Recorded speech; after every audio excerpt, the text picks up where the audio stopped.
کہ خداوند اپنے باپ دادا کے خدا کے طالب ہو اور شریعت اور فرمان پہ عمل کرو۔ تو ہم ایک اور چیز دیکھتے ہیں کہ جب ہم خدا میں آ جاتے ہیں، جب ہم خدا کے ساتھ ساتھ چل رہے ہوتے ہیں، تو ہم خود نہیں بلکہ ہم لوگوں کو بھی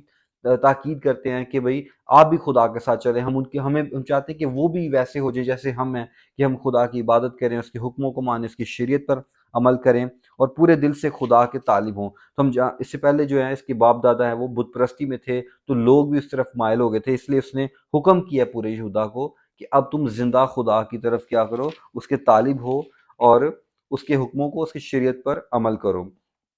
تو ہم اس باب میں تھوڑا سا آگے چلیں، اگر ہم 8ویں آیت سے آگے پڑھیں تو اب ایک ایسا مقام آیا ہے جہاں اس کو جنگ کا سامنا ہے۔ تو ہم دیکھتے ہیں کہ جب یہ خدا کے ساتھ ساتھ چل رہا ہے تو ہم آج وہ چیزیں دیکھ رہے ہیں کہ جب یہ خدا کے ساتھ چلتے ہوئے اس کا خدا کے ساتھ تعلق کیسا تھا، یہ خدا کے لیے کیا کیا کام کر رہا ہے۔ پہلے اس نے کیا کیا ہے کہ اس کے ملک میں امن و امان رہا ہے، یہ سب وہ کام بھلے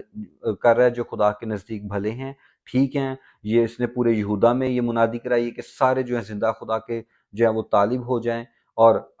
اس نے بت پرستی کو ختم کیا ہے، اس نے اونچے مقاموں کو ڈھا دیا ہے، یہ سیرتوں کو کاٹ ڈالا ہے۔ تو اب جہاں ہم 8ویں آیت سے آگے دیکھیں تو لکھا ہے کہ اس کو جنگ کا سامنا ہے۔ کوشی جو لوگ ہیں وہ ان سے تعداد میں زیادہ ہیں، ان سے ڈبل ہیں، تو اس کا خدا پر اتنا تعلق ہے، اس کا خدا کے ساتھ اتنا مضبوط رشتہ ہے، گہرا تعلق ہے، یہ اس کا خدا پر اتنا توکل ہے کہ اگر ہم 11ویں آیت پڑھیں تو اس نے لکھا ہے کہ اس نے خداوند اپنے خدا سے فریاد کی اور کہا، اے خداوند، زور آور اور کمزور کے مقابلہ میں مدد کرنے کو تیرے سوا اور کوئی نہیں۔ دیکھیے اس کو کتنا گہرا، اس کو کتنا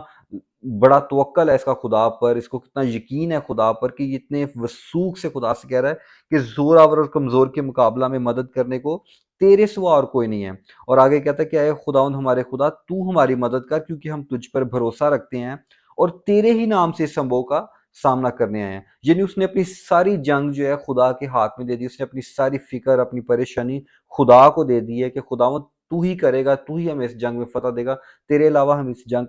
جنگ میں ہم فتح نہیں حاصل کر سکتے۔ اس کا اتنا گہرا اس خدا پر اتنا جو ہے بڑا توکل ہے، اتنا وہ خدا پر یقین رکھتا ہے کہ خدا اسے کامیابی بخشے گا۔ تو اگر ہم 16ویں آیت پڑھیں تو 12ویں آیت پڑھیں تو وہاں لکھا ہے کہ پس خداوند نے آسا اور یہودا کے آگے کوشیوں کو مارا اور کوشی بھاگے، یعنی اس کی دعا سن لی گئی۔ اور یہاں لکھا ہے کہ خدا نے ان کوشیوں کو مارا ان کے آگے، یہ نہیں لکھا کہ خدا نے ان کو قوت دی، طاقت دی اور خدا نے انہیں ان کا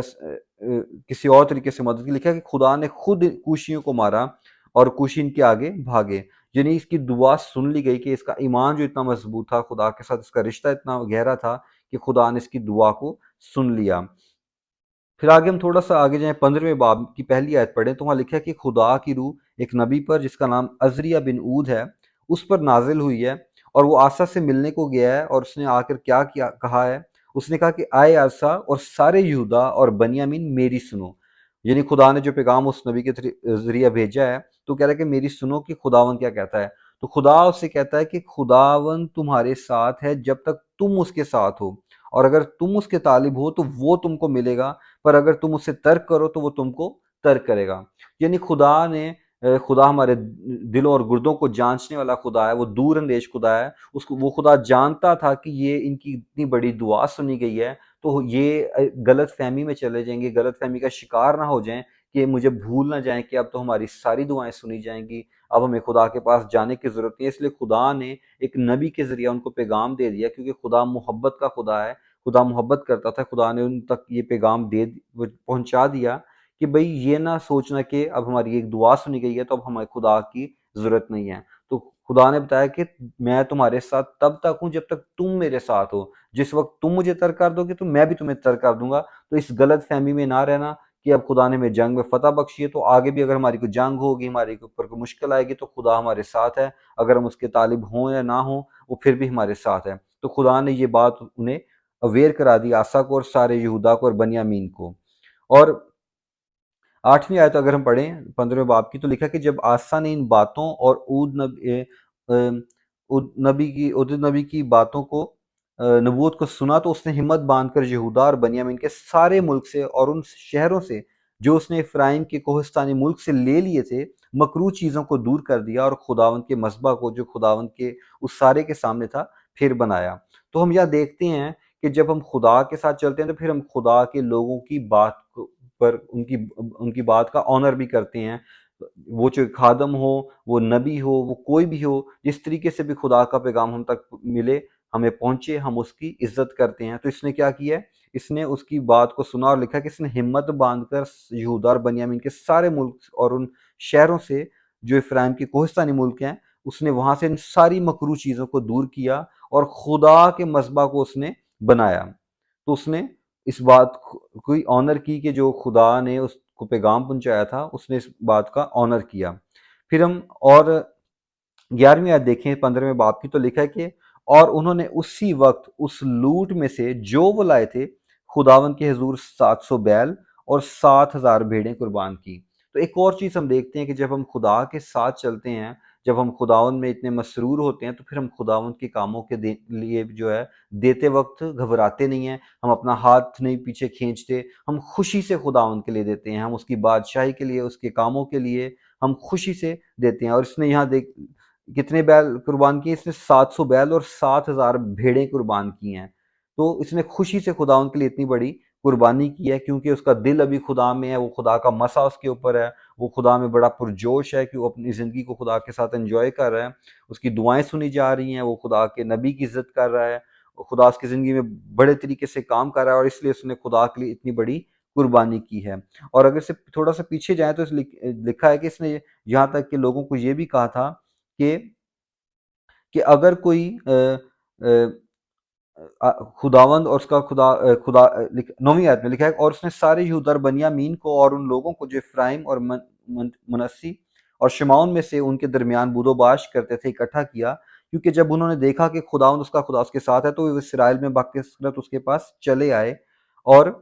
اور اس کی سلطنت کے 15ویں برس کے تیسرے مہینے میں یروشلم میں جمع ہوئے۔ اور اس نے یہ ان کے ساتھ لکھا کہ اور وہ اس عہد میں شامل ہو گئے تاکہ اپنے سارے دل اور اپنی ساری جان سے خداوند اپنے باپ دادا کے خدا کے طالب ہوں۔ اور کیا لکھا ہے، کوئی بڑا چھوٹا مرد عورت جو بھی ہے، لکھا ہے کہ اگر وہ خدا کا طالب نہ ہو تو وہ قتل کیا جائے۔ اس نے اتنا سخت ایک حکم بھی دیا کہ اگر کوئی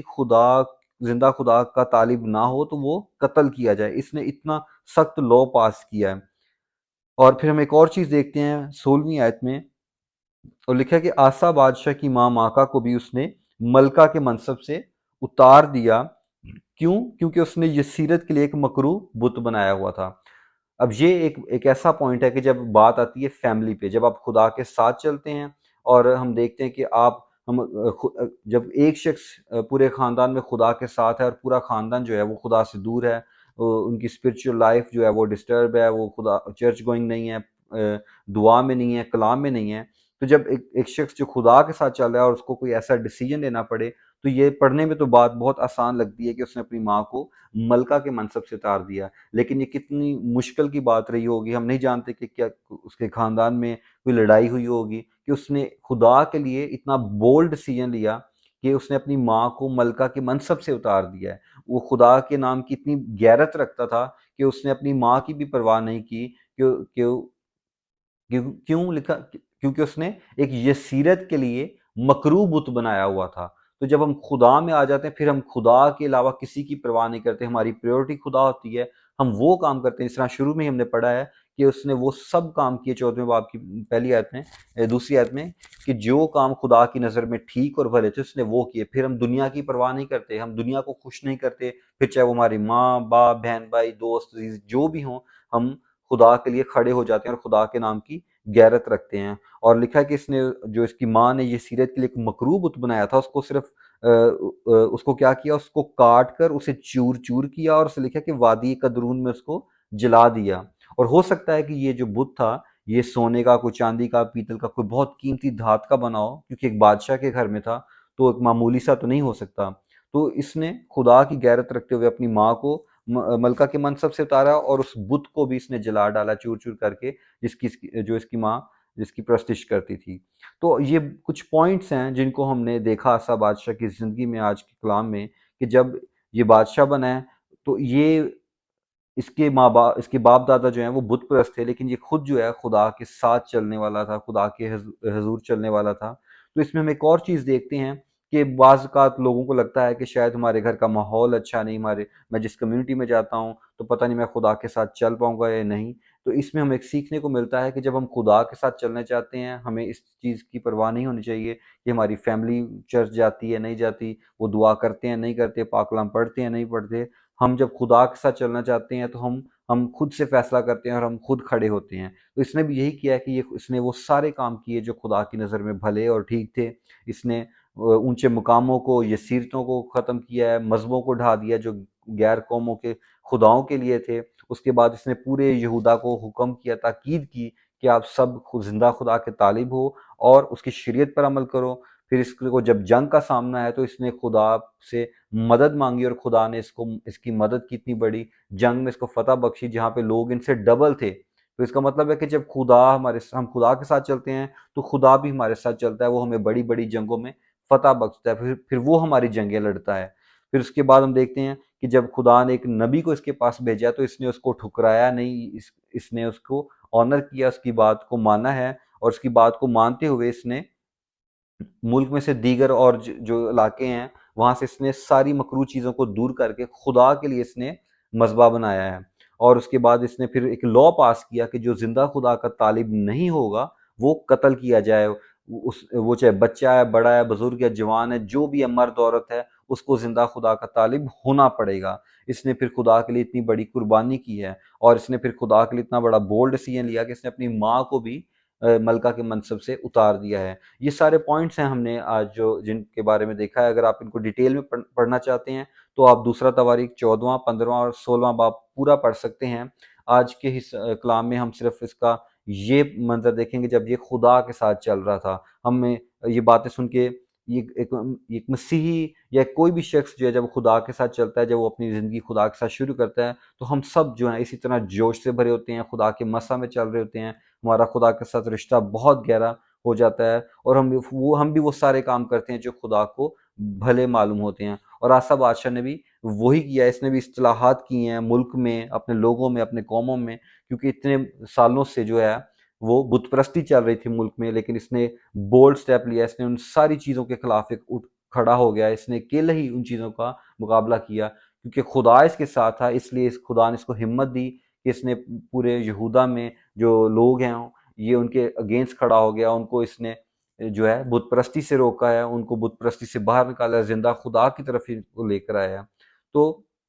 ہم اگلے حصہ میں دیکھیں گے کہ یہی بادشاہ جو خدا کے ساتھ ساتھ چل رہا ہے، خدا کے لیے اتنے بڑے بڑے کام کر رہا ہے، قربانیاں کر رہا ہے، اس کی غیرت رکھتا ہے، لیکن جب اس کو دیکھیں گے اگلے حصہ میں کہ یہ کس طرح ان سب چیزوں کے الٹ ریئیکٹ کرے گا۔ تو آپ دیکھتے رہیے، اور ہم خدا نے چاہا تو ہم اگلے حصہ میں سیکھیں گے کہ اس نے کس طریقے سے، کیا اس کی زندگی میں ایک ایسا مقام آیا کہ یہ شخص جو خدا کے ساتھ چل رہا ہے، اسی نے خدا سے منحرف ہو گیا ہے۔ تو میرا ایمان ہے کہ آج کے پاک کلام سے ہم نے نصیحت لی ہوگی، جسے ہم نے کرنتھیوں میں جو حوالہ پڑھا ہے، کہ جیسا پولس رسول کہتا ہے کہ یہ باتیں یہ ان پر اس لیے واقعہ ہوئیں کہ ہم آخری زمانہ والوں کے لیے یہ نصیحت ہیں، کہ ہم ان کو پڑھ کے ہم نصیحت حاصل کرتے ہیں۔ تو آج کے پاک کلام سے بھی ہم نصیحت حاصل کریں گے کہ جب ہم خدا کے ساتھ چلتے ہیں تو ہم بھی کیا اس طرح اپنی زندگی میں چینج لے کے آتے ہیں، یا صرف ہم بپتسمہ لے کے صرف بائبل پڑھتے ہیں یا چرچ جاتے ہیں یا صرف ورشپ کرتے ہیں، کہ ہم اپنی زندگی سے بھی اونچے مقاموں کو گراتے ہیں، ایسے اونچے مقام جو ہم نے خدا سے بڑھ کے کسی اور چیز کو ہم نے پریورٹی دی ہو، تو وہ بھی ہماری زندگی میں بہت بڑے اونچے مقام بن جاتے ہیں۔ ہم بہت دفعہ ایسی چیزوں کو زیادہ ترجیحات دیتے ہیں جو خدا سے زیادہ، تو وہ بھی ہماری زندگی میں ایک اونچے مذبے بن جاتے ہیں۔ ہمیں بھی ان کو گرانے کی ضرورت ہے، ہمیں بھی ایک ایسے ڈیسیجنز لینے کی ضرورت ہے، ہمیں بھی اپنی زندگی سے بری صحبتوں کو، دوستوں کو، رشتہ داروں کو، ایسی چیزوں کو دور کرنے کی ضرورت ہے جس طرح سے اپنی ماں کا لحاظ نہیں رکھا۔ اگر ہم خدا کی غیرت رکھتے ہیں تو ہم ہر اس چیز سے کنارہ کریں گے جو خدا سے ہمیں دور لے جاتی ہے۔ تو ہمارے لیے بھی اس کلام میں سے بہت ساری نصیحتیں تھیں، آپ اس کو پڑھیں، اور آپ سے بھی خدا بات کرے گا اس پاک کلام کی وسیلہ سے۔ اور اگلے حصہ میں آپ کے ساتھ شیئر کروں گا کہ جب اس کی زندگی میں ایک ایسا مقام آیا کہ یہ انہی ساری چیزوں سے خود کی وجہ سے خدا سے منحرف ہو گیا۔ خداوند آپ سبوں کو آج کے پاک کلام کی وسیلہ سے بڑی برکت دے۔